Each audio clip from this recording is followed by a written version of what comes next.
137টা কেন্দ্রের মধ্যে কমিশনে আমি এখনো কথা বলি না। আমি ইসের কাছে বলছি, রিটার্নিং অফিসারের কাছে। তিনি এই বিষয়টা বলেন যে এটা তো আমার সাবজেক্ট না, এটা কমিশনের সাবজেক্ট। তো আমরা কমিশনের কাছে সেই কথাটা বলবো।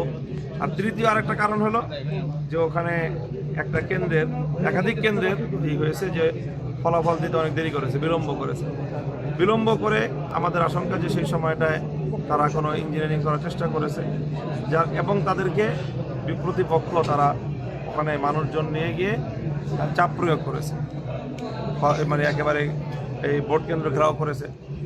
তো এই সংবাদ পেয়ে আমাদের লোকজনও সেখানে গেছে। এই পরিস্থিতি উত্তপ্ত হওয়ার এক পর্যায়ে সেখানে আর্মি গিয়ে সেই ব্যালট সব সহ তাদেরকে ওখান থেকে নিয়ে চলে আসছে। এবং কেন্দ্রে যে একটা ফলাফল ঘোষণা করা হয় এবং কেন্দ্রে টানায় দেওয়া হয়, সে কিছুই করা হয়নি। পরবর্তীতে আমরা সেটা পেয়েছি এবং সেখানে ট্যাম্পারিং করা পাই। সেখানে আমার প্রতিদ্বন্দ্বী প্রার্থীর নামে যে পরিমাণটা লেখা আছে সেই সংখ্যাটার মধ্যে ট্যাম্পারিং করা, মানে কাটা একটা অঙ্ক লেখা ছিল সেটার জায়গায় আরেকটা অঙ্ক লেখা হয়েছে। তো আমার ধারণা আশঙ্কা যে সেখানে এরকম বড় একটা অঙ্ক, কয়েকশো ভোটের ব্যবধান সেখানে হয়ে গেছে। তো যেহেতু আমাদের ভোটের পার্থক্যের খুব মিনিমাম একটা, কাজে এই বিষয়গুলি বড় ফ্যাক্টর, সেই কথাগুলি বলতে আসছে। রেজাল্ট শিটে বলতে ওই যে হ্যাঁ, মনে হয় না, আমাদের কাছে স্পষ্টই আছে প্রিজাইডিং অফিসার যে কেন্দ্র থেকে যে ইটা দেয়, হ্যাঁ, ভোট গণনার যে শিলটা দেয় সেটার মধ্যেই টেম্পারেচার। ওখানে তো বললাম যে সেখানে পরিস্থিতি এমন উত্তপ্ত হয়েছে যে সেখান থেকে পরবর্তীতে আর্মি গিয়ে ব্যালট সব প্রিজাইডিং অফিসার সহ তাদেরকে সেখান থেকে উদ্ধার করে নিয়ে আসছে।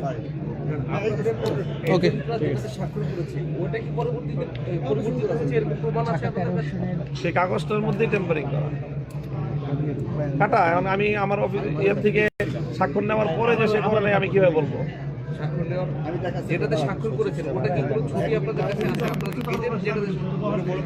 আমাদের কাছে স্বাক্ষর করা যেখানে আছে আমরা তো সেটা সেই স্বাক্ষর করার মধ্যেই ওটার মধ্যেই টেম্পারিং। স্বাক্ষর করার পরে স্বাক্ষর করার পরে যেটা আসল কপি আপনাদের কাছে আছে? আসল কপি তো দেয় নাই আমাদের, আসল কপি দেয় যখন ছবি আছে সেই ছবির মধ্যে টেম্পারিং করা। শেষ জি, আচ্ছা, থ্যাংক ইউ। ঢাকা 13 আসনের আরে বাবা রে বাবা, অভিযোগটা মনে হচ্ছে তাহলে দেখেন ভোট দেওয়ার ক্ষেত্রে ট্যাম্পারিং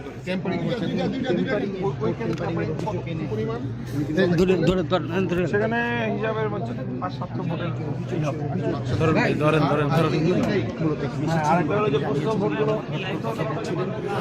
এই মুহূর্তে মাওলানা মামুন হক তিনি এসেছেন নির্বাচন কমিশনে এবং এখানে এসে তিনি তার কিছু অভিযোগ তিনি এখানে দাখিল করেছেন বলে যেমনটি আপনাদেরকে জানার চেষ্টা করছিলাম।